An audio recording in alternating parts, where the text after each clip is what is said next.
kind of going over my experience with the new year. My mic is muted. My stream is messed up. What is going on today? All right. Crazy. Okay, so we're finally back for the fourth time or third time or whatever time it is. This software is unbelievable. There's so many parts that go into streaming, guys. Like, it's just kind of crazy. I know what I was getting myself into when I said I was going to live stream Monday through Wednesday. What did I get myself into? Got myself into some craziness. But anyway, we're back. Finally, the stream is on all platforms. We're on YouTube, Instagram, Facebook. Finally live. I started the first live. Instagram wasn't working. Close that. Turn it back on. Mic's muted. All right. I'm back. I'm ready now. So anyway, I was recapping my 2024, and I was telling about how challenging it was. You know, one, not running as fast as I wanted to. Two, missing out on making the Olympic team. But I've grown a lot. I've learned how to be a better father. I've learned how to be a better husband. The challenges of raising a child, man. Woo! It's a lot, but it's definitely worth it. So, I'm looking to expand and grow in 2025 like everyone else is, right? Who doesn't want to be better? Who doesn't want to grow? And hopefully in the next year, this upcoming year, I'm going to be putting out a lot of stuff that is going to help a lot of athletes, not only one, perform at a high level, but two, get to know Christ better. Because at the end of the day, it's the number one goal. If you have that, you really don't need anything else. So, all right, guys, questions. Let's go.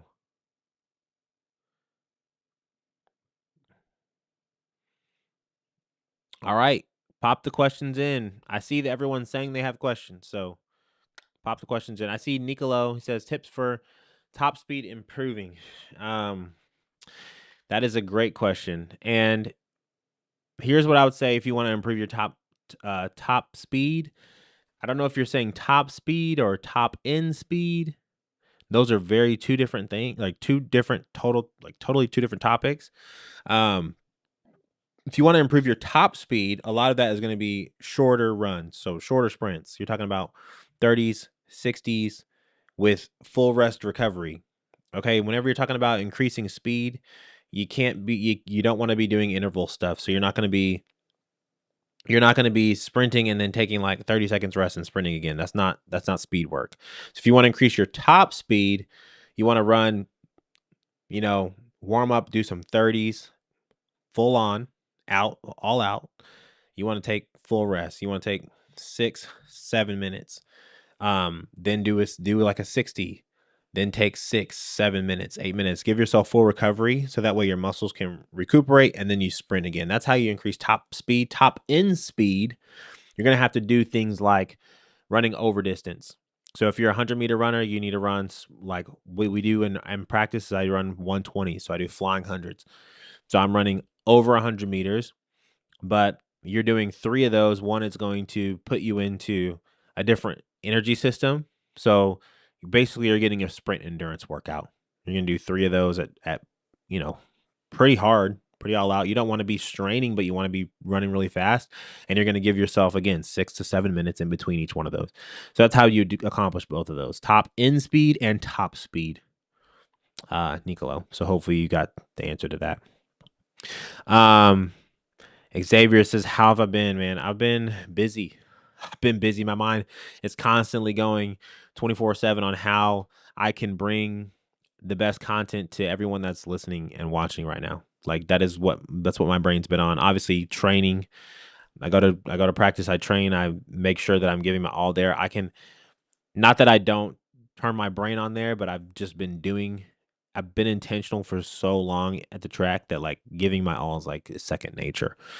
But I've been really focusing on how do I make this content better? What are the things I'm going to implement? What are the things I'm going to do? And I'm just figuring it out because I just want to be able to deliver something that is good, crisp, and clean for you guys, and that's going to help you ultimately. Vishal, I know it's 4:30 in the morning, so I am going to answer your questions first. Probably try to get to them first. Max velocity tips. Dr. Phil, I feel like max velocity, max velocity to me and top end speed, they're they're kind of the same thing. I feel like they're very similar. So the question about how to get top speed, like how to increase your top speed, you can't do that unless you're sprinting. And in any workout, if you are not taking full rest in between reps and you're not giving 80+% in the reps, then you're not doing sprint work. And I wouldn't recommend doing sprint work every day. I would recommend doing sprint work every other day. So like it would be like a Monday, Tuesday would be tempo, Wednesday could be sprint work, Thursday would be tempo, maybe even Friday tempo, and then maybe a Saturday you do sprint work, or you can just do it Monday, Wednesday, Friday, depending on how your body feels. Because if you're not recovering well and you keep doing sprints over and over and over, then that's how you get hurt. But ultimately, you want to be going distances that are you want to work your way up to doing over distance. So when we're doing indoor stuff, a lot of the times we do 30s, we do 60s, and then we get all the way up to 80s because obviously 80s is longer than 60 meters, right? That's going to allow us to have the staying power to be able to continue to push past 60 meters like we're running 100 and not get tight at 60. Because if you just run 60 over and over and over again, your body's going to get conditioned to just going 60 meters. And you want to condition your body to go past 60 meters so that when you're at 60 meters, you're not topping out, right? So that's what I would recommend is doing sprint work at least 3 times a week and really giving yourself rest in between those reps because it's going to allow your muscles to recover. And then you're going to, again, put max force and sprint again. And that's how you increase your top speed. You tear your muscle fibers, you recover, you do it the day after. You keep doing that over and over and over again. New Year's resolutions. I'll be honest with you, Michaela. I haven't written any New Year's resolutions out. I personally believe that sometimes New Year's resolutions are a gimmick.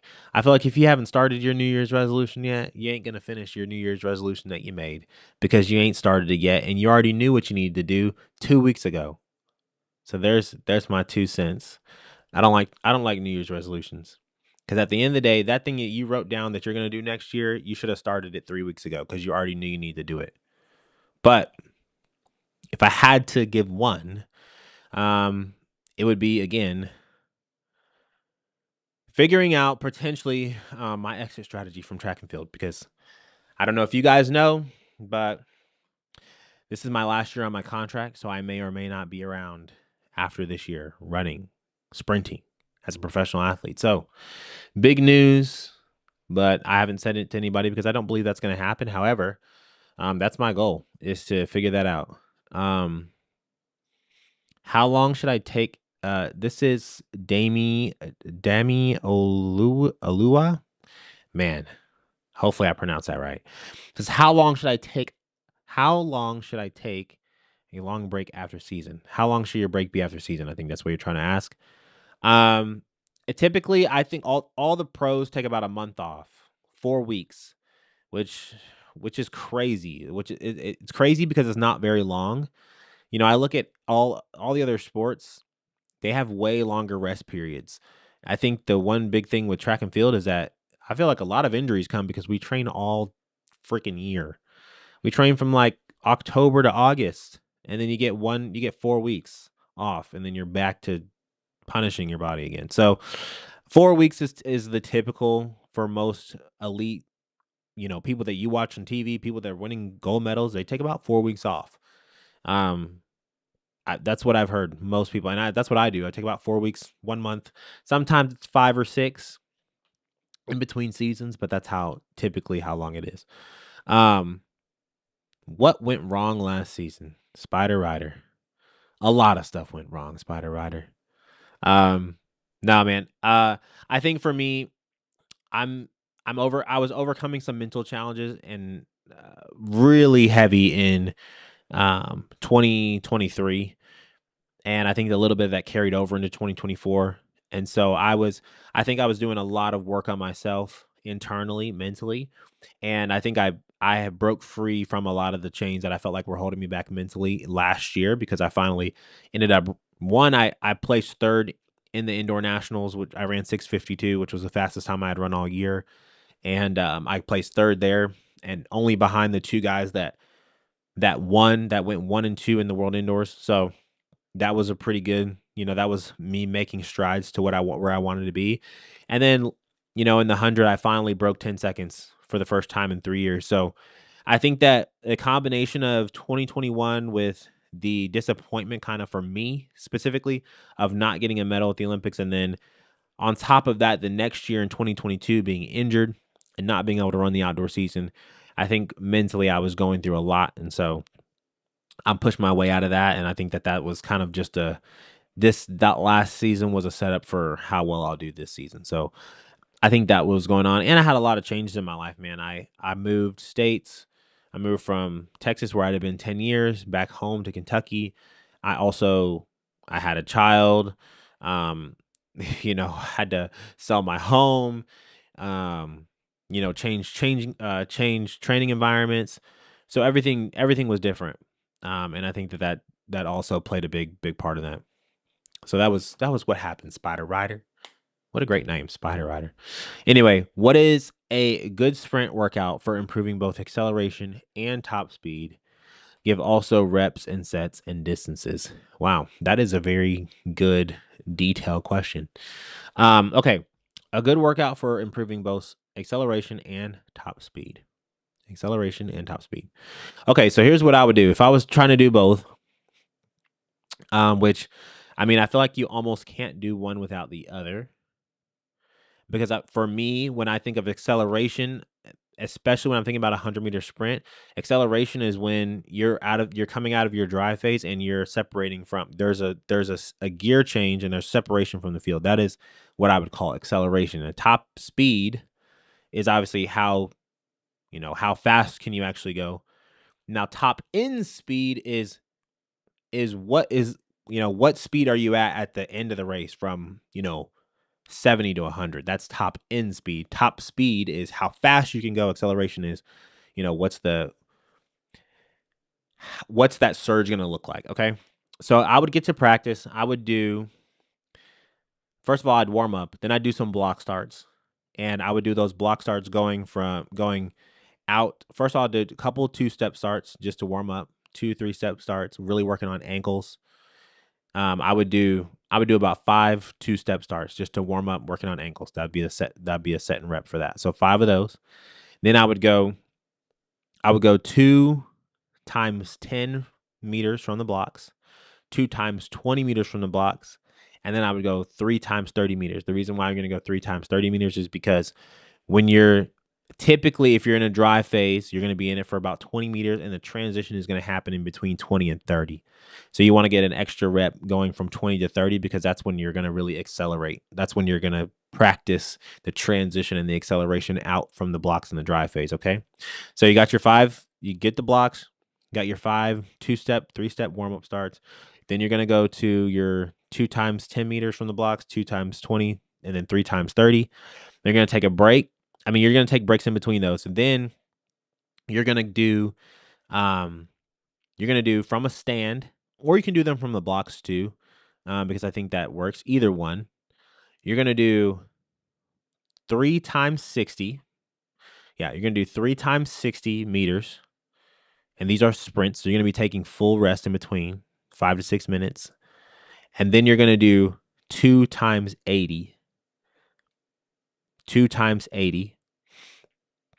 You're going to take full rest in between. After you finish the 80s, you're going to take about 10 to 12 minutes, and then you're going to do an all-out 250. That would be a workout for both acceleration, top speed. Those are the reps and sets for all of that. That's a really good question. That's the kind of question y'all should be coming in here asking. That's a fire. I just gave you a fire workout, by the way. So yeah, that's a good question. So sets and reps, again, block starts, going just 2-step starts, 5 of those. You're going to go 2 block starts to 10 meters, 2 block starts to 20 meters, 3 block starts to 30 meters. Then you're going to go 360s, 280s, and a 250. Okay. Michelle says, I came across your podcast when you said you were affected by pornography. I'm going through the same. What helps you overcome it? If this is not appropriate, I'm sorry, and does not. Okay. No, I don't think it's not inappropriate at all. I was very open and honest about my battle with lust and pornography, and I'm always open about it because it's something that I know a lot of people struggle with, and I know that God delivered me and helped me really come through and out of that. And so, um, one of the biggest things that I did is I actually went through a really intensive course, but at the end of the day, um, the course was great, but ultimately it was really me submitting myself to Christ and understanding that I couldn't do it on my own. And a lot of it was a lot of mental work. But the reality is that, Vishal, if you're struggling, you've probably tried to do it on your own. You've probably tried to stop on your own. You've probably put blockers on your phone. You've probably, done or taken steps and actions to basically rid yourself of this problem because you know that it's not good for you. And the problem is that a lot of the times when we do it on our own, we try to do it on our own. It's a prideful way of handling it, and when you're prideful, it's hard to be humble and it's hard to be submissive to what God wants you to do. And so I believe that the only way that you're really going to be able to get rid of it, the only way that I was able to get rid of it, was through the help of Jesus Christ. So this obviously can be a deeper conversation that we can have, but that was the main catalyst. The main catalyst was me being in submission to God and his plan. And when that happened, that is when I ultimately started to make the clicks in my head mentally, and I started to break free from that because God set me free from it. And he helped me understand the lies that I was believing from the enemy that were causing me to take these actions. And once I got clear on what the truth was, that's when I broke free. Okay. So that's probably a deeper question that we could probably talk about in the DMs for sure. Because if you need help with that, that's something that I'd love to talk to you about and help you with. Andreas Hampel, do you have any mental cues to relax your mind at the start line and ease your nerves? Andreas, great question. This is a fire question. Guess what, Andreas? I have a podcast. It's called Defeat is Optional. Defeat is Optional. If you've never heard of it, it's actually on Apple Podcasts, Spotify. It's on Amazon Music. It's on everywhere that you can listen to, and it's on my official Buzzsprout website. Which I will post that right now. So, Andres, if you want to listen to how I actually calm my nerves at the start line, I have like 3 episodes that talk exactly about that. So the one I just posted on Monday, I'm going to put the link in the comment section, and you can click on it and you can listen to it because it's fire. It's going to give you everything you need, Andres. So yeah, if you guys haven't listened to the podcast, I literally talk about anxiety, dealing with anxiety. I literally talk about how to get rid of competition nerves. I literally talk about, yesterday I did a live podcast on here about how affirmations don't work and how there's a reason why affirmations don't work for you and how you can make them work for you. I literally talk about those things. Everything that is about improving performance, especially from a mental standpoint, is going to be on that podcast. So if you have not listened to it, go listen to Defeat is Optional. It's amazing. I'm putting a lot of hard work into bringing you guys amazing content that's going to help you improve on the track. So go listen to that. Okay. Any New Year's traditions, Eddie? What's up, my guy? How you doing? Happy New Year to you. Happy New Year to everyone that's listening and that's on and hanging out. I don't have any New Year's traditions. I probably should start some. Now that I have a family with a baby, I probably should start some traditions. I know that some people eat like black eyed peas. I think they say that's like good luck or something or whatever. I've never been into that, but I don't know. Eddie, do you have any traditions? Does anybody have any New Year's traditions that they practiced? If anybody does, put them in the comments. I'd love to hear what you guys do for New Year's.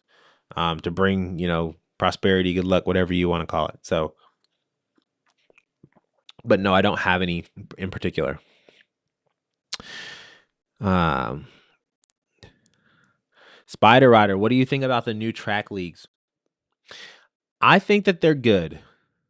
I was really upset with how the Diamond League handled things because the Diamond League, if you guys follow the Diamond League, when I was running back in 2018, the prize money for the Diamond League final, the winner was 50K, second place was 30K, third place was 10K. This was the Diamond League final.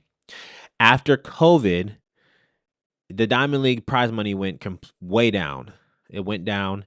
I think the winner of the individual Diamond Leagues was like 8K after COVID when it used to be 10K. So everything went down. Prize money went down. People weren't getting paid.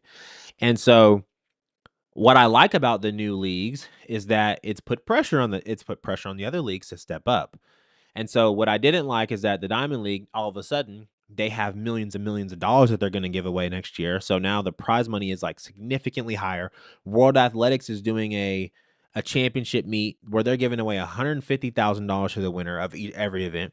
So it's like, okay, for all these years where the main complaint, which I hate this conversation, is that there's no money in track and field. Every conversation about track and field is like there's no money, the athletes aren't getting paid, the sport sucks, the sport's dying. It's like, what's good about the sport? Can we have a conversation about what's good? Can we do a podcast on like what's great about track and field? Because there's a lot of stuff that's good. However, everyone always complains, and World Athletics, Diamond League, all these big leagues, they knew that already. They knew that like, hey, the athletes want to be paid more.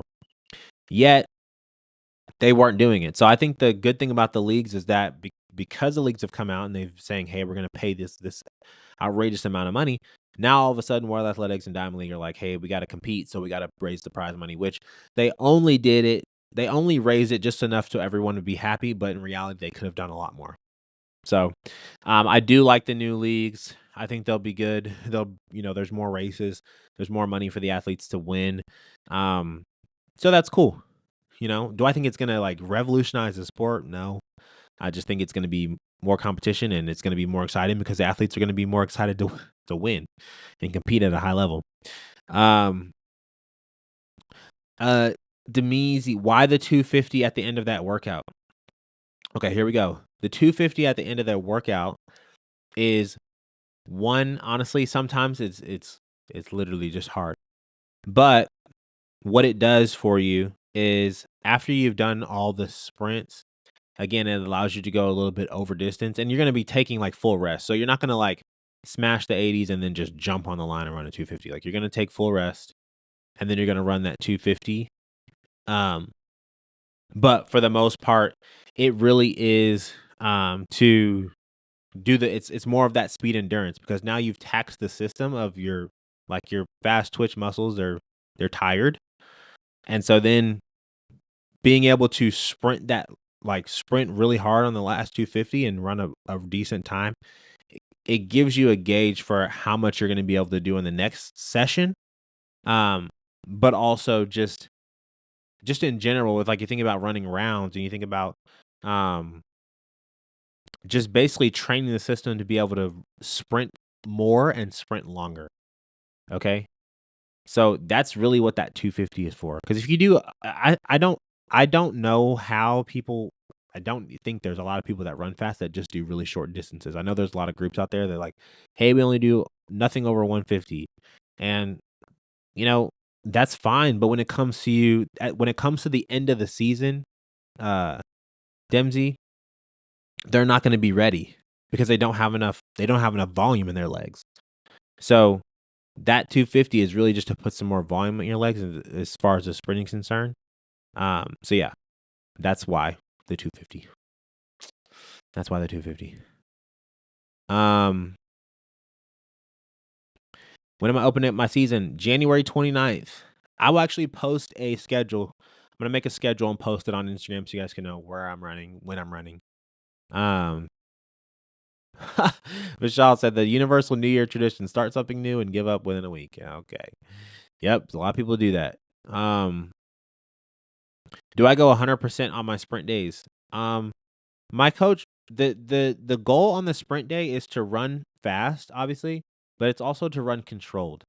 Like, you don't wanna get to the sprint day and, like, yes, you wanna run all out, like, to an extent, but you don't wanna be pressing and, like, have this kind of face and your shoulders are all tight, like, you wanna be smooth while you're trying to run fast, because if you're not, you're fighting against yourself and you're not going to run fast. So, do do I go 100%? Not all the time, but I do push high into the 90% plus because I mean, at the end of the day, if you're gonna sprint, you if you want to be faster, you have to sprint. You can't go in and do a 70% sprint. You gotta run. But also you don't wanna be going so hard that you're like you have bad form, your shoulders are high, and you're stressing to run fast. That's not what you wanna do. Okay, so if you have to run relaxed at 90%, then I would rather you run 90% and run smooth than to, like, be 100% and, like, be pressing and, like, over rotated and just bad form. That's yeah, that's what I wouldn't want that. Um, y'all can still hear me, right? Okay, I think you guys can still hear me. Someone said Mike, so just making sure. Happy New Year from Poland. Yes, everyone's always complaining, Spider Rider. What's up, Shane?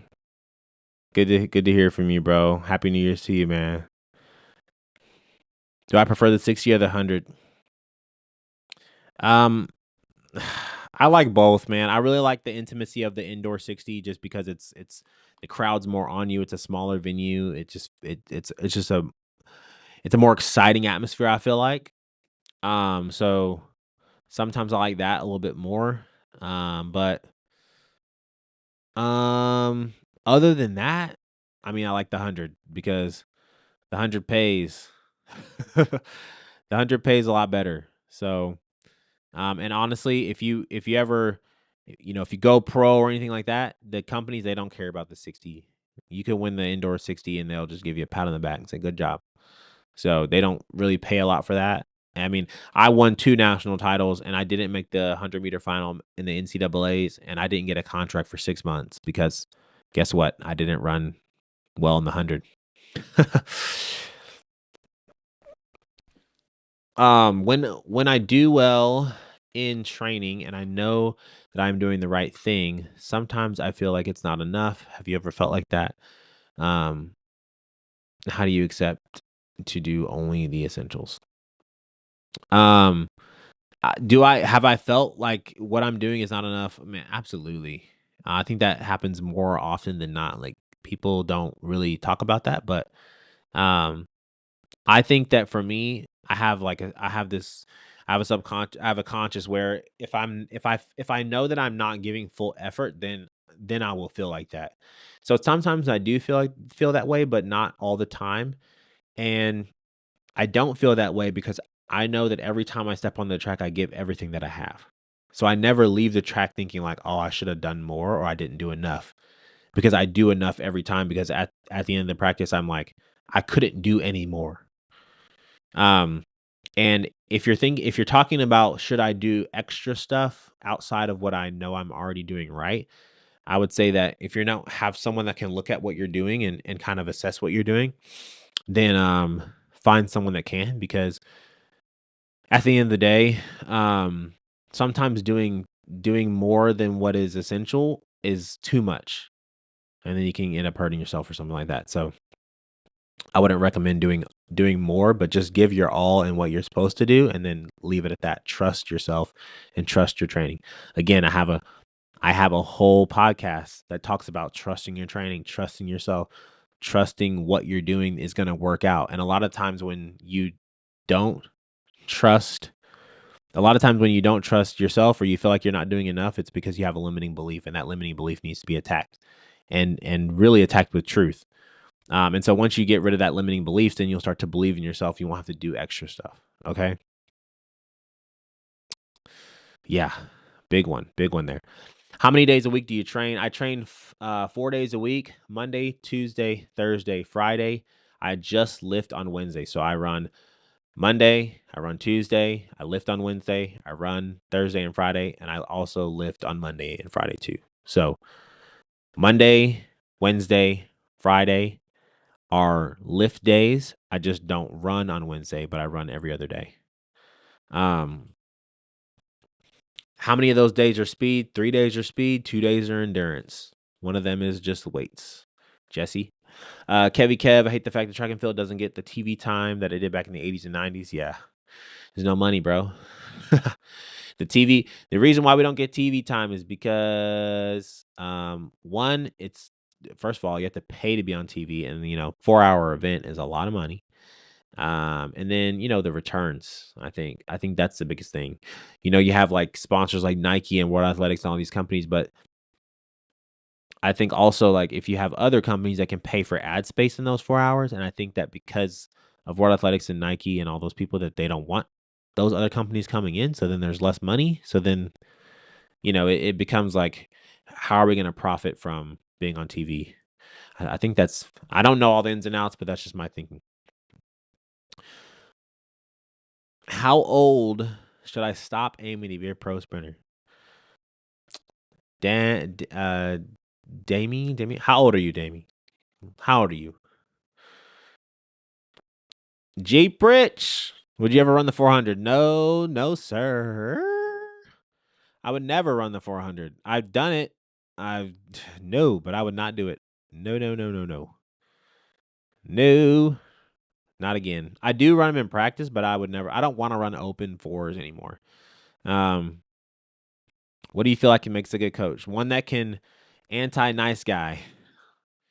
Dang, you why you so mean, bro? Anti-nice guy. Why you so mean? Why you gotta be so mean? I shouldn't even answer your question. I'm just kidding. It says, what do you feel makes a good coach?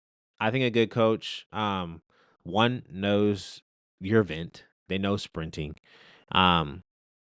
They know how to program. They know periodization. They know how to they know how to like write a program so that you peak at the right times. I think that's what makes a good coach, but also what makes a good coach is knowing how to get to you. Like my coach, I've been with my coach for over, oh my gosh, going on 13 years now. And like, if I walk in, he knows if something's going on outside of the track. Like he can tell. And so we have that communication. I think that's what also makes a good coach is they know how to bring the best out of you. They know how to encourage you. They know how to support you in the right ways. And that's different for everybody. So 20, Damie, you're 20. When should you stop trying to be a pro sprinter? I'm 30, man. I'm still running. So 20 is, you got time. If you want to continue to pursue that, I think you could do that. I think you could still do that. People don't even out of college, they don't even start pro until they're like 22, 23. So your body hasn't even developed yet. Like you're nowhere near peak of what you can be. Do I run the 200 and 400 in training? Yes, I do. I run not repeat fours, but I do like I'll get to the end of a workout and have to like run a fast 400 or run a fast 250, and also we do repeat 200s as well. Have you run well at your speed sessions without a complete sleep? Of course I have, but I don't recommend it. I would definitely get your rest, because sleep is how you recover, and if you're not sleeping well and then you're going to sprint, you're gonna hurt yourself. Trust me. So don't do it on low sleep.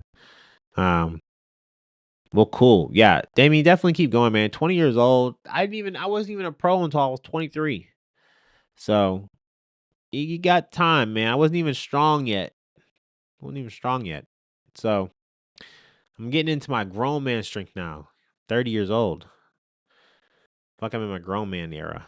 Grown man strength. I have a kid now, so like I feel like that's like the entry point for grown man strength. That uncle that can like bench press like 300 something like that.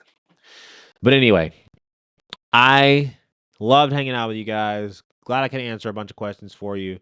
It's been 40 minutes. I'm going to hop off here, but I just want to say Happy New Year's to you guys. I will be here tomorrow Wednesday at 6 p.m. I'm trying to figure out what I'm going to do for Wednesday because I'm doing a um I'm doing a I'm doing a podcast, a live podcast on Monday, where I bring you guys a podcast. Please go listen to the podcast. Go listen to the podcast. It's so good. A lot of the questions that you guys had here, I do a deep dive into all of those and tell you exactly what to do for 30, 40 minutes on the podcast. So go listen to those, go share them, go like them, go subscribe, go turn on notifications on Apple, Spotify, and the link that I put in the comment section, which I'm actually going to paste one more time so you guys can go and see that and listen to it. Okay? Go listen to that podcast because it's very good. All right. But yeah, happy New Year to you guys. And I will catch you all in the new year, which is tomorrow at 6 p.m. The Wednesday live stream may be going away. I'm not totally sure yet. I've got a lot of stuff I'm working on, and I need a little bit more time to put some things together. And that's really just to put some things together for you guys. So we'll see coming into the new year. I'm got to re-strategize and do a lot of things, but I'm glad that you guys came and hang out with me. I will see you guys tomorrow at 6 o'clock sharp. Peace.